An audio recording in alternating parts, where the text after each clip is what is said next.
In this episode, I want to talk about why I believe men need therapy more than women do.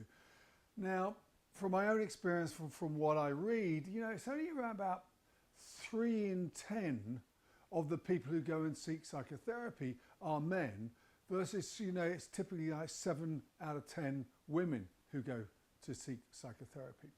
Now, why is that? Well, there's a mix of cultural, social and systemic factors that basically stops men from coming into the therapy room. There's all that sort of masculine norms about, being strong and, sorting it out themselves, and the stigma attached to being seen to go to therapy, of it being seen to be a weakness. And actually the reality is that my view is that men need more help than women do. And there are 4 reasons for this. The first thing is emotional constraints. Men, not all of them, but lots of men are sort of more emotionally underdeveloped than women. And we're sort of taught to suppress it. We're taught to be more Spock-like, and to keep that down. Emotions are owned by women, which of course is absolute nonsense.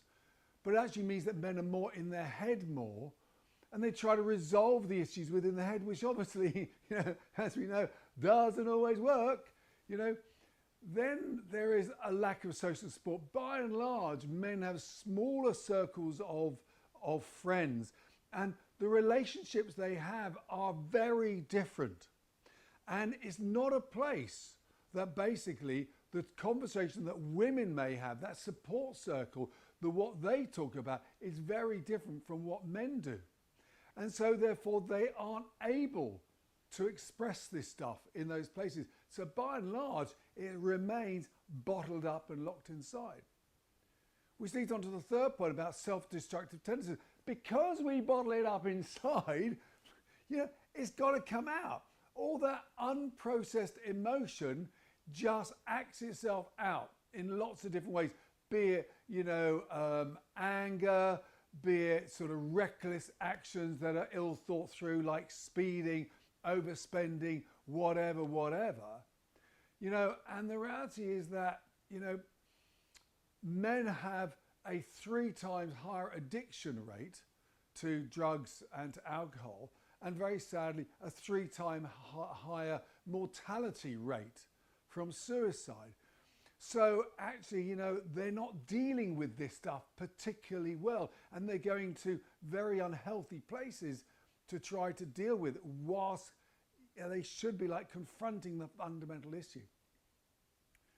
Leads on to the last point, the impact that all this locked in stuff has on their relationships, be it at work, but more importantly, what happens at home.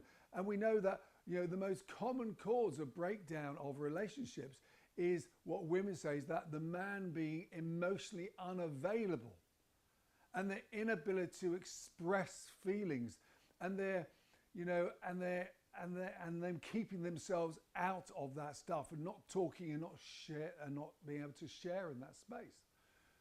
And in America, the #1 reason that's cited for divorce by women is emotional disconnection. And you've got to remember that 66% of divorces are put in motion by women, not by men.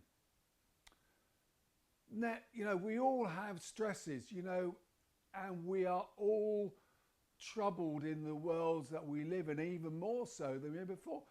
And the reality is that men are not that different from women. And we need to change the paradigm. We've got to change the meaning. And we need to help men see that seeking therapy is a strength, not a weakness. That is a place of nourishment and nurturing, and a place of growth and an investment in themselves and in their relationships. So I really believe it's time for a cultural shift.